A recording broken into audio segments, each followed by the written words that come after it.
Hey everyone, and welcome to Get Your Geek On's Marvel Cinematic Universe Retrospective. I'm Robert, that's Aaron, and we're here to talk movie by movie through the MCU's Infinity Saga, consisting of 23 movies across 11 years. Expect spoilers as we get into each movie, guys, but we will start off each video by letting you know whether we consider this an essential movie for the overall arc of the MCU. Think of it as your guide for getting you into the MCU. Yeah, I mean, there's definitely a couple of movies that are maybe in the filler category. Yeah. If you're a completionist like me, you might rate them all as essential. But we're going to talk a little bit today about 2008's The Incredible Hulk. What? What? This wasn't Bill Bixby and Lou Ferrigno. No, not Bill Bixby and Lou Ferrigno. Also not the Eric Bana one. Oh. So, did you watch the correct movie? I hope so. I remember seeing Lou Ferrigno. He was in there. 2008's The Incredible Hulk, directed by Louis Leterrier, released just 1 month after Iron Man, made $55 million opening weekend and $265 million over its run. Introduced Edward Norton as Bruce Banner / the Hulk. You had Liv Tyler in there as Betty Ross. William Hurt as General Thaddeus Thunderbolt Ross. What a great nickname. I loved it. And also Tim Roth as Emil Blonsky, the Abomination. The Russian, played by an Englishman. He pulls it off. He was raised in England. They dropped that line in the movie. Born in Russia, raised in England. That way he doesn't have to give off an accent. Exactly. So, I mean, I guess first for you, was it essential? So, when we talk about the overall arc of the MCU, this movie is not essential to the overall arc, at least to me. I almost agree with that. I love Edward Norton, though, so I would say it is essential just because of him. But literally, they recap his role in the first about 10 minutes of the Avengers movie. Yes, the first Avengers. Yeah, I was going to say the Avengers gives the character the background that you need. When you talk about that's the next time we see the Hulk in the MCU. And I would say part of the reason that this is not essential is that none of the relationships from this movie have shown up anywhere else in the MCU. No. There's never any mention of Betty Ross. William Hurt does come back, but literally has zero interactions with Bruce Banner or the Hulk, because when that happens, he comes back in Civil War. The Hulk is already off planet. He's already, he leaves after Avengers Age of Ultron. Right. And then by the time he comes back to Earth, we see that one scene of William Hurt again in Infinity War, and then we don't know whether he was dusted or not, but we have not seen that interaction continue at all. There's been no other characters that have made the leap from the Incredible Hulk movie. So in that sense, that's why I would say this is a non-essential movie, even though I like it. And we'll talk about that in a little bit, how much I like it.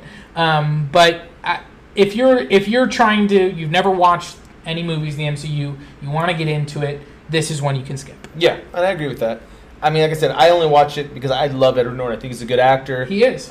William Hurt really hit it out with Thunderbolt Ross.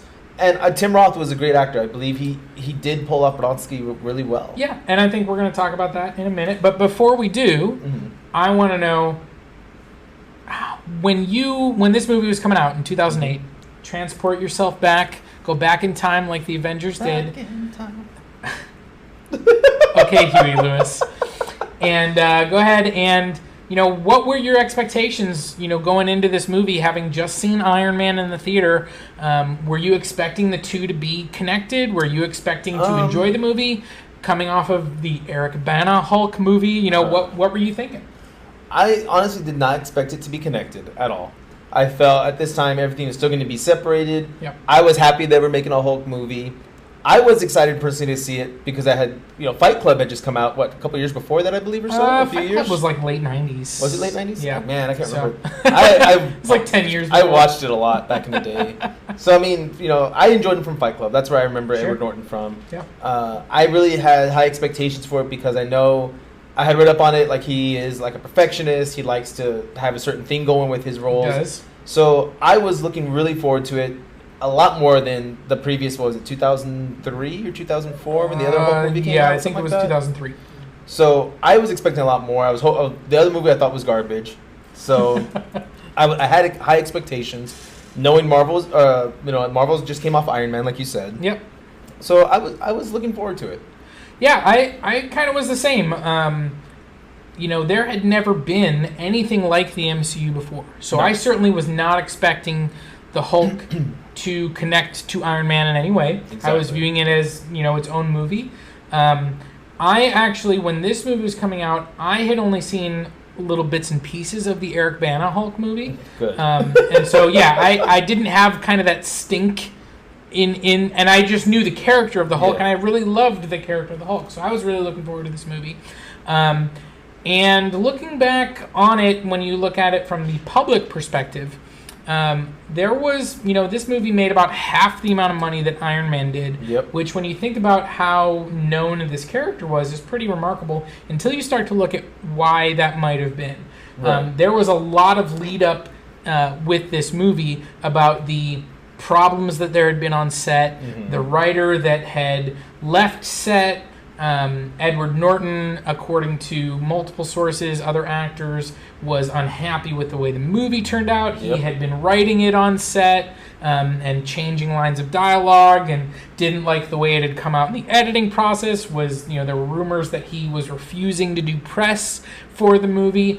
And eventually he had to come out with a statement basically saying, people work on, everybody works on movies and the finished product is what it is. And, and it was almost kind of a little backhanded, this is the movie I'm in, but he wasn't really singing its praises. So I think, there were kind of muted expectations.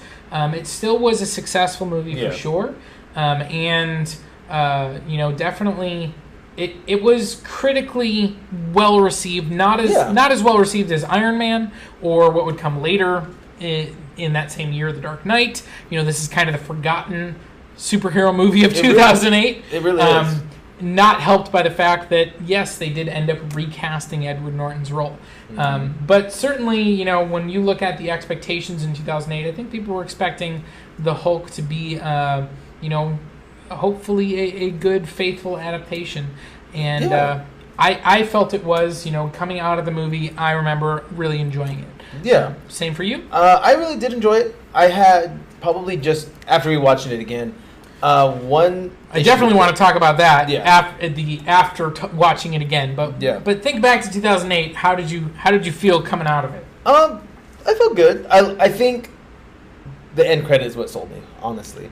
Seeing the whole play out and connections and everything. It's like, oh my gosh. And then as you're watching the opening sequence, the first 5 minutes, you see Nick Fury, Samson, all the names that come up. And the opener, and I think they did the opening right. And this is something I've always said, I hate when they recast movies. Yeah, I absolutely agree with you. I think that the opening credits of this movie are a standout scene from the movie. There's a few scenes that I really like, but the opening credits where they're giving you the backstory without dialogue, they're just showing you what happened.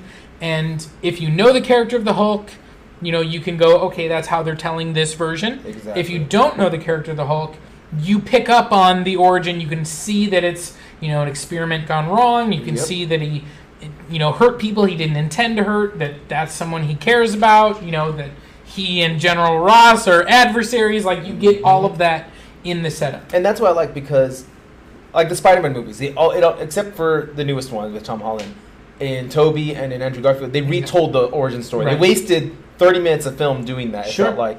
We've had Bill Bixby and Lou Ferrigno back in, the 70s, I believe.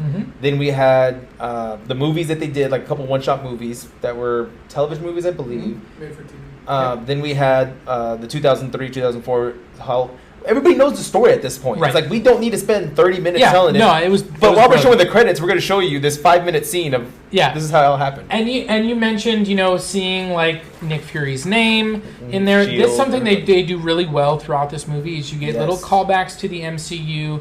You get Shield is name dropped as they're trying to investigate and find the Incredible Hulk. Yep. when they're the battle scene at the college, Yes. the sonic cannons they're using are Stark Tech. Yeah. And of course Robert Downey Jr. shows up at the end of the movie as Tony Stark. So they do a really good job kind of weaving in those small little things. Yeah. But I guess, we'll jump right into the major points of the movie. So the movie starts off with Bruce Banner, kind of in hiding, if you will, in Brazil. And obviously we've seen that intro. We know what he is. And so we learn basically about his character. He's trying to, get rid of it, right? He's communicating with someone in secret to try and get rid of the Hulk. And while he's doing that, while he's working on getting rid of it, his other objective is to suppress it, to keep it. He's trying to control his emotions, his breathing. You get all that. It's either I want to get rid of it as soon as I can, and in the meantime, I don't want him to come out. Exactly. Right? That's the character setup that you get. Yeah. So the movie goes on. Actually, a great Stan Lee cameo as he drinks the soda that has a little bit of gamma in it, right? And so that kind of kicks off the plot, where now he's on the run, basically from the United States military, who wants to use him and use the Hulk to, create super soldiers, if you will. And so he kind of goes on this journey of trying to get rid of it, and ultimately, comes to the point where he has to accept that the Hulk is part of who he is. And instead of trying to fight against the Hulk or suppress him, he learns to aim it in this movie. And so, there's a lot more going on in the movie itself, but that's kind of the basic synopsis. So what stands out to you about the movie? I think the one thing that stood out to me the most is you have, in Bruce's mind, watching the character, you have actually 3 villains. You have General Ross. You eventually have Abomination. And you have the Hulk. Right. And that's like essential in the movie. Like in the first watch, it's like, oh yeah, I didn't get it at first. Watching it again and just understanding where the character was at this time, I really see like, wow, the Hulk was a villain too, until he accepts it. At least in his own mind. Exactly. Right. In his whole mind, he was a villain. So I think that I liked rewatching it, watching how he reacted with the Hulk, watching all the scenes where it's like he's a monster, and then like you said, eventually having to come to accept it and essentially tell him what to do or aim him, essentially, like he says. That was a good part. And just like Iron Man ended with an epic "I am Iron Man" moment, I think the final shot of Edward Norton in this movie, where he smiles as his eye turns green, he's meditating. He's meditating, right, and he's choosing to let the Hulk out. I think that's a really powerful moment. It mirrors the "I am Iron Man," where he's saying, "This is who I am. I am Iron Man." Edward Norton does that with the Hulk as well, going, "I am the Hulk. That's part of who I am." And so I think that's a really powerful and cool moment. Definitely, what stands out to me the most about this movie is that this is when you look at the MCU overall, this is one of just a few movies that is very dour, I would say. There are moments of comedy, but for the most part, this movie is not. This is not Iron Man with the quips and the bright lights and things. This is truly. This is a dark movie in the sense that this is an exploration of an individual and coming to terms with the beast inside of you, right? Exactly. If you will. It's definitely different than most of the MCU in that respect. And the thing is, when Stan Lee wrote it, and he even commented on this several times, this was Marvel's Dr. Jekyll and Mr. Hyde. And that's all it is. He has to accept it. And like you said, it is a dark movie, especially when you watch the alternate opening. That is a dark scene where Bruce Banner essentially goes off to the Alps to kill himself. And it's not like a hinted at. It's no, we're going to follow this character, grabs the gun, pulls the hammer back, and is about to put the gun in his mouth and shoot himself. And that's dark. Referenced in the Avengers movie. You get Mark Ruffalo talking about how I got low and I put a gun in my mouth and the other guy spit it out. That's not exactly what they shoot in the movie. The alternate opening is is part of the Blu-ray special feature. Yeah. So I know I watched it. I think Yes. you did too. And that's not exactly how the scene plays out there, but No. but clearly they're referencing that, you know, this character had gotten to the point where, you know, it was so the Hulk was so destructive Yes. that he did not want to unleash that on anyone and cause harm, but also he didn't see any other option, and so, you know, was basically I'm gonna kill myself. Yeah. And so the fact that, you know, at least according to Edward Norton, that was too dark for Marvel. They didn't want to put that in the movie, but they reference it in the Avengers. They basically, you know, they say that's what he did. It's almost like they came to terms like, yeah, you know what, that's a good opening. And like you said, Mark Ruffalo comments on it. And it's not shot for shot, but the fact is he comments enough to make that scene canon now. Yes, So, and I do think, you know, when we talk about the overall arc of the MCU, this is a movie where I could see them revisiting some things again, particularly with Tim Blake Nelson's character, who plays the other scientist, Samuel Stearns, that is trying to help him control it. And in the final sequence, you know, they kind of set up that he's going to become a villain as well. He gets a little bit of gamma, you know, poisoning, and potentially could become the leader from the comics. I mean, you have Dr. Sampson, who also is he's a superhero more who works for S.H.I.E.L.D., but... And the Abomination is still, you know, he's in captivity at the end of this movie. And so what's really interesting is that final scene of the movie, which is really not a post-credit scene, because it happens before the credits. Yeah. Of Iron Man coming to talk to General Ross. It's always been kind of a confusing scene. It doesn't make sense, because he's talking about we're putting a team together, and, you know, General Ross is like, who's we, and, you know, this whole stuff, and it's like, but Ross is not friends with the Hulk. He's not, you know, in control of the Hulk. What are they talking about?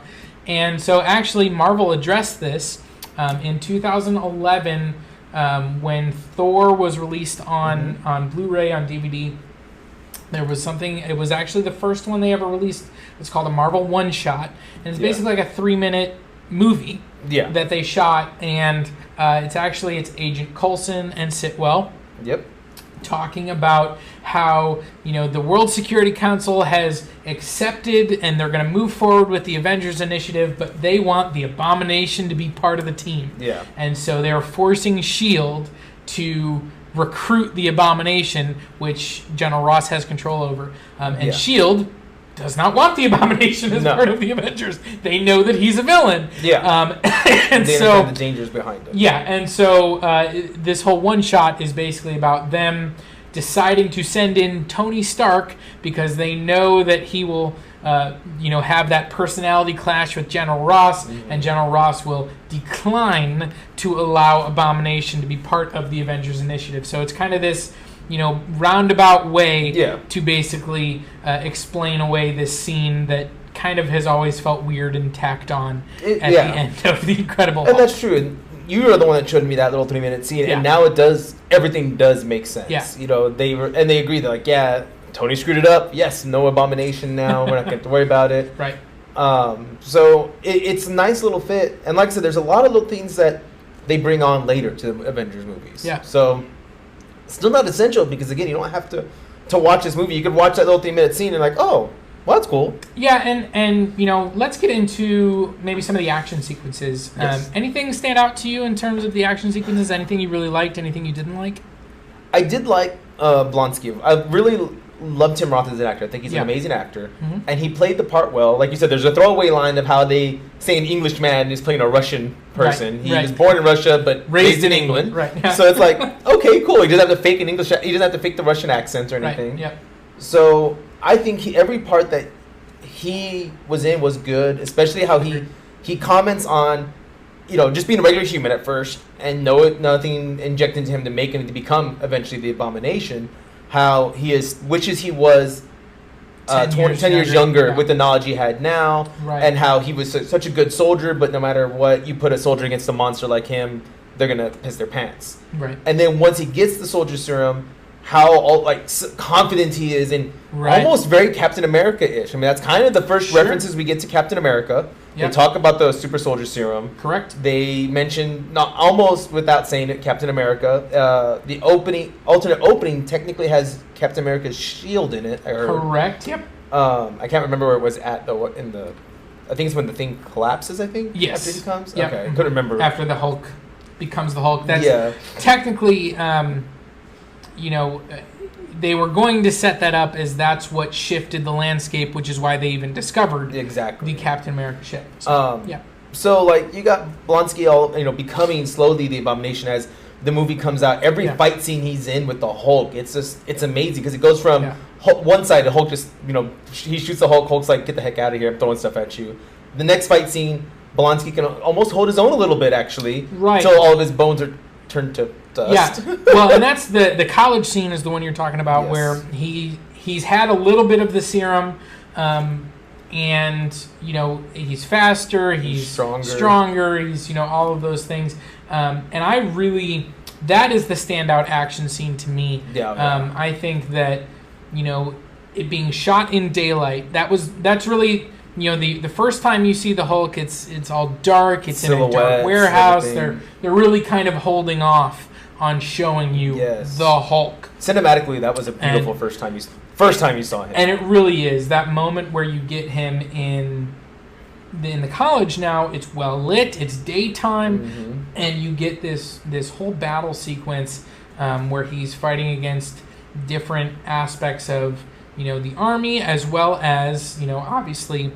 Blonsky, and definitely that's something where I think that's a really strong action scene. You see a lot of really cool things. The sonic cannons. The sonic cannons is a really cool kind of window into how can you possibly stop somebody like the Hulk.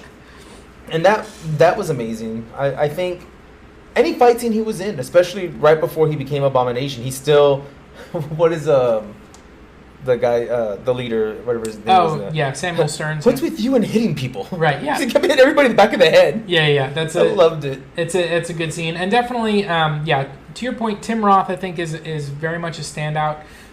He is. And he almost overshadows Edward Norton. I think he does. And, Edward Norton, as much as I think he's a good actor, I really like Mark Ruffalo in the Hulk role, and actually, as I was reading up on this, he was originally under consideration for this movie, for 2008's The Incredible Hulk, and they ended up going with Edward Norton instead of Mark Ruffalo. So we almost had Mark Ruffalo from the beginning, but we did not. It was Edward Norton. And no telling where that movie would have gone. Without, because again, if Edward Norton had as much control as he said, that darker undertone really, I think, helped the Hulk. I really think it did. Yeah, I think it does a good job of setting up his character. Again, I think they give you enough of that in the Avengers that you don't need it in this movie. Not at all. But I think one of as we get into our final thoughts, one of the things I also love is the callback to the TV show you talked about. Yes. Lou Ferrigno earlier, he makes a cameo as a security guard in this movie. I think Bill Bixby shows up on a TV screen at one point. I think it's him in the TV screen. I can't remember. I think they're in the hotel or something. Yeah. And they show a small TV show, and I believe it's Bill Bixby when he did. Yeah, I think you're right. I forgot what show it was. I don't know what show it is. But there's a couple other references. At the very end of the movie, he gets a package that is labeled for David B. And in the TV show, it was David Banner. It wasn't Bruce Banner. So there's another nice little subtle callback there, as well as the music. One of my favorite moments is after the first Hulk out in Brazil. Yeah, there's that moment where he's walking down the street and you get that sad Hulk music. The name of the student that was reporting. I know it's somebody, and I was trying to figure out what's the name. It was the guy from the TV show that's always chasing down the Hulk. The news reporter that's always chasing him? Yeah. I should have caught that. Jimmy Mr. something? McGee. Mr. McGee? Okay. Yeah. Yeah, because I was like, they say the name, and I know it, and I just couldn't remember it at the time. So there's definitely a few callbacks. That's Frank off camera. Frank's off camera still. Chiming in with another little moment there from the TV show. So. Oh, yeah. The name of the restaurant? Stan Lee. Right. Technically. Yep. Stanley's Pizza Parlor. So yeah, there's definitely a lot of like hidden little Easter eggs in the Hulk, the Incredible Hulk. I did find out, I believe it's him, the owner of that Stan Lee, actually voiced a Hulk in one of the animated shows. Nice. I was reading up on that where I was looking up the TV show one. It said that he's actually a voice actor for the Hulk. That's pretty cool. I was like, oh, didn't even know that. Like, that was one I just found out 10 years later after the movie. Yeah. So, getting into, you talked a little bit earlier about, rewatching it, Yes. how that has maybe changed some of your perception. So, what was it that, on this rewatch, that changed for you? For me, it was this time realizing how dark of a movie it really is. Yeah. Especially, again, knowing that there's that alternate opening ending. And I kind of watched that first before watching the movie. Okay. Because I was like, you know what? I know this is technically canon. I want to watch this. So I watched that. And then I still started the movie from the beginning. So I saw the whole little thing. Yeah. But it makes me realize, like I said, the Hulk is a villain in Bruce Banner's mind. The whole movie is essentially him coming to terms with himself. The Dr. Jekyll versus Mr. Hyde kind of thing. Yeah. I really liked that it was darker. I liked the CGI. The CGI was really good for the Hulk and for everybody. Again, this is also coming off of the 2003 movie where, to me, the Hulk didn't look good. Correct, yeah. He was so cartoony. The CGI for the Hulk and he was huge. He was like 50 feet tall at one point, it looked like. Like, he was just obviously tall. And I mean, in the comics, there's been times where the Hulk's size changes the angrier he gets and things like that. So I think that's what they were playing with in that version, but I agree, it didn't look good. No, and so I enjoyed the darker tone of the movie. Now, again, watching all these other movies since then, and they are a lighter tone. They don't go down that route of what if you don't accept who you are. Yep. Spider-Man is always about, I have to accept it. Uncle Ben died. I have to avenge his death. Iron Man, I am Iron Man. I just accept that. I did all this stuff. Now I got to fix it. Captain America, right. I'm here as the soldier. I'm always supposed to soldier on. Thor, I'm the son of Odin. I have to be eventually the All-Father. But this guy is like, I don't want to be the Hulk. I don't want to be a hero. I don't want any of this. I just want this to go away. Yeah. And, to realize that in every other movie, essentially, S.H.I.E.L.D., Army, whatever, they all want to help the hero. In this one, it was very much, no, we're all wanting to come kill you, or we want to capture you. The only other time you kind of see it is in Avengers, where the cops look at Captain America, why should we listen to you? But then he kicks all the aliens' ass. They're like, yeah, we're going to listen to this guy. Like, very much like that. Where in this one, it's still, the army was like, do we help him? And even at the very end, after Abomination is taken down, that second chopper that comes out, is it Air Force? Is it S.H.I.E.L.D.? You don't know, because General Ross doesn't try to radio anybody to tell the chopper go away. He doesn't try to stop it. Yeah. So to me, it almost makes me wonder, is that S.H.I.E.L.D. helping them? And if it's not S.H.I.E.L.D., if it is the army, Ross didn't change at all. He was like, cool, you took down the monster I created, but I'm still going to take you down. Like, either way, it's not ever a win for him. Yeah, Ross is, by the end of this movie, he's not a hero. He's not a good guy. He's willing to use the Hulk to defeat the Abomination. So for me, when I look at, on this rewatch, what changed for me, the most recent time I watched this was actually in the lead up to Infinity War. And so I had just watched Thor Ragnarok, which, the Hulk is a major part of. Yeah. And I watched this movie, and I remember I really enjoyed it on that rewatch. Yeah. And this time, I was surprised to find that I think I've just grown so attached to Mark Ruffalo's Hulk through, obviously the Avengers Age of Ultron, Thor Ragnarok, Infinity War, Endgame. Yep. That I really struggled with Edward Norton's portrayal of the Hulk, in that I didn't see him as the scientist. Yeah. I didn't, there even though there are moments where he's doing the sciencey things, he kind of never really came off as hyper intelligent way that Mark Ruffalo portrays the Hulk. He came off as more as a fugitive, and that was it. And so I really, this rewatch made me like this movie less than I had before. Which I was not expecting. That surprised me. I still like it. It's still a good movie, but I think just because of my overall connection to Mark Ruffalo as the Hulk, where I go, I really love the Hulk. Yeah. I think that this movie, just on this rewatch, I went, you know what? I'm okay if I don't watch this one again. Like, No, and I was surprised to find that out. I was not expecting that when I went in. So don't blame it, because that's not what I got from it.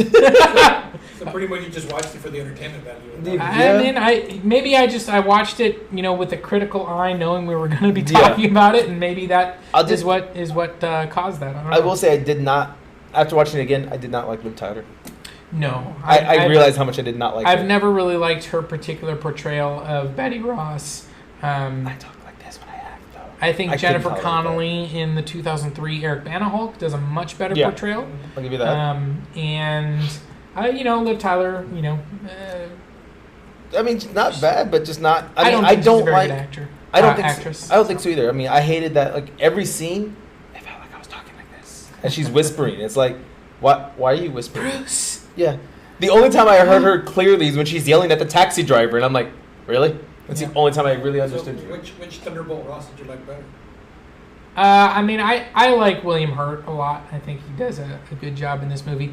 I don't know that I want to compare it to the 2003 Hulk movie that much. That movie's okay, but certainly overall, when we talk about The Incredible Hulk, as we wrap up our thoughts, score out of 10. Tell me what you think, Aaron. Where are you at? I would honestly have to give it just a solid 6. It's good for what it was. You gotta use your decimal points, bro. I don't, because I'm coming in, just like last time where I was a couple couple off you. Points? No. I'm gonna call this one a 5.8 out of 10. It's right about there. It's still on the positive side of the ledger. I think it's still a good movie, but especially when you look at it in comparison with the rest of the MCU and the rest of superhero movies. Yeah. Again, I like it, but I don't think it needs to be revisited. No, it's just barely above average. Yeah. And the only reason, again, Tim Roth overshadowing Edward Norton. Tim Roth is fantastic. Edward Norton was good. Like you said, though, other people who probably haven't watched it yet and saw Mark Ruffalo, you're not going to want to go back. But I love Tim Roth as an actor. I think he's really good. Mm-hmm. Like I said, every scene he dominated every scene he's in. Even when he's not the main character of it, he's still that presence he brings to the table. I agree.